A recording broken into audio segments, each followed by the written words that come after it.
Entrepreneur often gets in his own way more than anything else.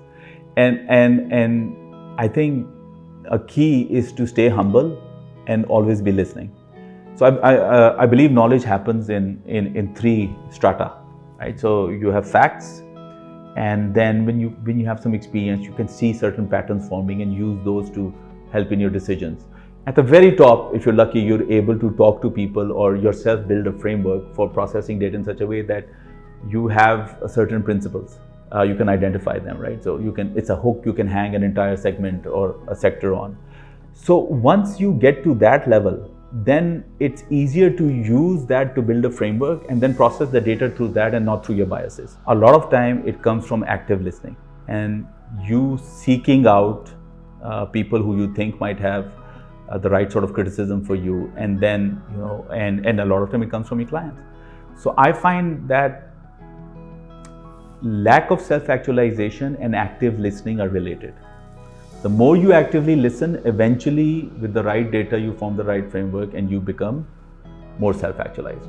It is when we are not willing to listen that the problems occur and the self-actualization becomes low, and that has always been a problem with me.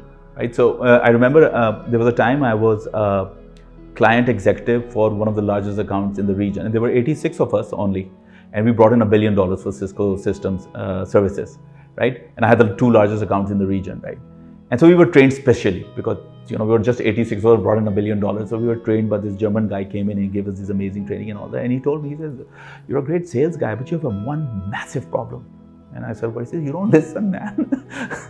You don't listen. You suck at listening. And he says, you will never be an elite sales guy.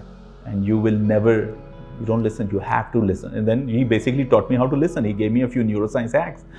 And so I have started to listen a lot better. And I feel that once you're able to listen, once you're able to take criticisms, once you're able to not react to some things that might, for example, get you to react otherwise, once you're in that zone, I feel that things really improve. And it all starts from active listening and the attitude that no criticism is bad. If it's poor, I'll figure it out and discard it myself, but I can't react. And so, and it's not easy. It's a constant battle to stay in that zone.